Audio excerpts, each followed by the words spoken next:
Hey guys, welcome to Smack Talk Wrestling Reviews, and this is our SmackDown live episode. Was SmackDown glorious, or was it a bit flat like the Riott Squad? Let's find out.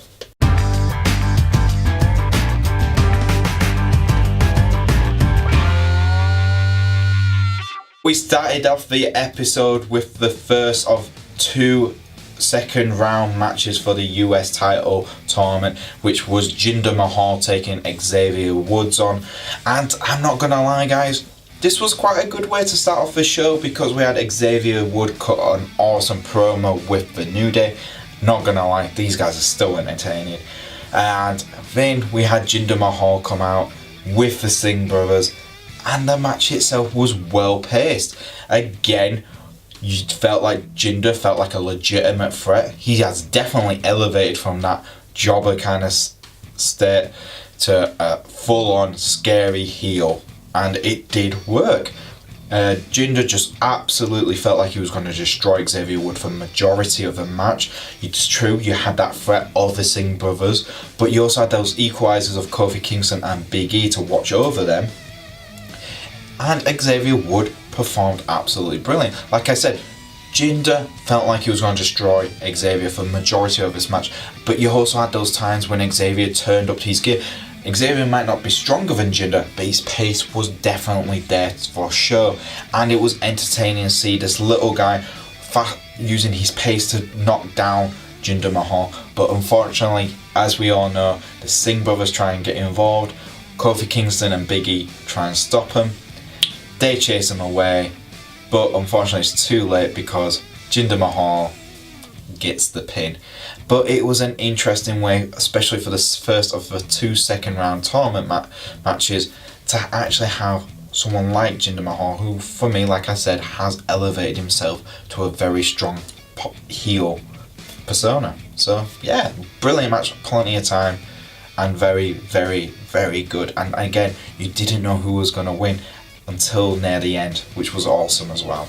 Very unpredictable. Then we had our second of the two second round matches, and it was Mojo Rawley taking on Booby Roode. And again, for me, this wasn't as good as the Mahal versus Xavier match, but it was still a good match in itself. You had Mojo, who again felt like a threat. He did feel more of a threat than he usually does, and I think it's because of all the hard work Booby Roode put into this match. He absolutely worked it from start to finish, selling Mojo's moves, making it feel like he's not going to just over dominate someone like Mojo. And Mojo using his smack talk. Yes, I am not a big fan of Mojo Rawley, but I've got to give him props for what he was doing in ring. His smack talk in the ring has just improved so much since he's turned heel, that you kind of like, oh man, yeah, Mojo Rawley, cool, this is kind of what I want to see. I'm going to think he's going to be a legitimate threat to it for a title just yet, but this is definitely the right direction for him to go through. And again, he works the mid part of Booby Roode's body all night, that it felt like Bobby was legitimately going to lose at some point. And yes, it was a great turnaround, and Bobby getting the win was fantastic, but Bobby's selling of the injury was also fantastic to watch. Then before even the match, after the match ended, before Booby Roode could even celebrate his victory over Mojo, he was attacked by the Singh brothers and they ran off after attacking him. Obviously, Jinder Mahal was at the top of the ring laughing and spouting that he's going to destroy Bobby next week at the finals. Bobby's like, well, I'm sick and tired of you always using your own tactics and doing things on your time, so I'm going to challenge you tonight. Why don't we have the final time? And Jinder went, no, we fight on my time. Turns around, and who's there? Daniel Bryan, who decides that tonight we will have the US title match, which was awesome. It gives that air of, what's going to happen in WWE? We're going to have a friggin' title match tonight. That's what's going to happen. Anything can happen, and that was awesome. And that was thanks to Daniel Bryan, Booby Roode, and Jinder Mahal just selling that part brilliantly. So yeah, that was awesome, and that was our main event for tonight. And then we had what I call the flattest match of the night, because it was the 6 women tag team match with the babyface team of Charlotte, Naomi and Becky Lynch taking on the Riott Squad. And I'm not gonna lie, guys, again, just feels like we've seen it before. And we have seen it every week on both Raw and SmackDown. The heel team, aka, substitute Absolution to Ruby, the Riott Squad, with the babyface team of, whoever that is. And it's like, again, I've always said, it just feels like the Riott Squad is just Absolution, but a diet version of them.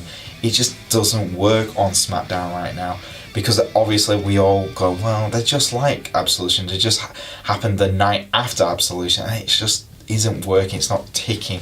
And I know Ruby Riott is a talented wrestler. I've seen her on NXT, I've seen her live over here in the UK, and I know she is very talented, and I just wish WWE would use her properly, because she could be a legitimate, awesome wrestler in that division. But they've pushed her on this gimmick on the Riott Squad, and it's just not working.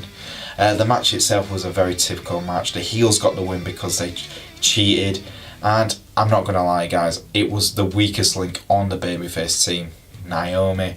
I'm not saying Naomi's not a good wrestler, I'm not saying she's, but let's be honest, guys, we got Becky Lynch and Charlotte, who's absolutely the best two women's wrestlers on SmackDown Live right now. Then we've got Naomi and Natalya, who are after them, and then you've got everyone else. That's how it feels right now on SmackDown. And you just kind of saw it the minute you knew it was just like, Naomi's going to get the pin. There's no way they're going to do it on Becky since she's just come back, and Charlotte's the champion. Who else is it going to be? But again, I'm not taking anything away from the women's match. The match itself, the women did perform the best of their ability, but when you got girls like that who are at the talent of Becky and Charlotte, it's so hard to elevate them. And then that gets us to our main event of the night, which was Jinder Mahal and Booby Roode fighting it out in the final. And I'm not gonna lie, guys, this was pretty damn awesome. You had the Singh brothers pretty much banned from ringside. You had Daniel Bryan and Shane O'Mac on the sidelines watching the match, which was pretty cool because they were both just there to enjoy it. They weren't involved all night, which was awesome. And we had a very, very good match, and this just shows how much Jinder's evolved since he's won the WWE title. He just feels so like I said earlier on in the video, a legitimate heel threat. And Booby Roode still working those injuries from earlier on, selling them fantastically, just made the match even better. Literally every bit of that match felt like Jinder could win or Bobby could turn it around at any time. You just didn't have a clear winner, and that was fantastic. Both guys absolutely sold the match. They worked their asses off, and I give them props because this all night was the US title night, and they made the title feel important. Both guys made it feel like this title is the most important title tonight, and it elevated the title. It's been dug down for a long time. Yes, AJ had helped lift it up a little bit, and he made it feel more important than the WWE title, but that's because we had it on AJ. When it went on to Baron, it just didn't feel that important. It just felt like it was lost. And now we had a full night dedicated to this one title, and it just worked. It just made it feel important. And for me, Booby Roode reversing Jinder's finisher to get on the glorious DDT, just perfect. It was a brilliant storytelling way for WWE of doing it. A babyface who's injured, working his ass off to beat a very strong heel and getting that win. What more do we want? It was just a fantastic story, and I enjoyed every second of last night's episode. And there you go, guys. Yes, we did have little vignettes all night. We also had the Jimmy and Jey Uso doing a backstage segment as well, which they also got attacked by Chad Gable and Shelton Benjamin. But again, it didn't really put an impact on the show. We did have a lot of advertisement for the Mixed Match Challenge, which I will probably watch in a few days' time because it's on the network over here in the UK because we don't have Facebook Live. TV, whatever it is. But wow, you know, apart from that, it was a good episode for me. It definitely did what it needed to do, and it sold the US title, made it feel important again. And yeah, there you go, guys. What did you think of last night's episode of SmackDown? Did you think it wasn't as good? Did you think, oh, I wanted to see more of, you know, the Bludgeon Brothers down, I want to see more of a tag team? Or what did you guys think?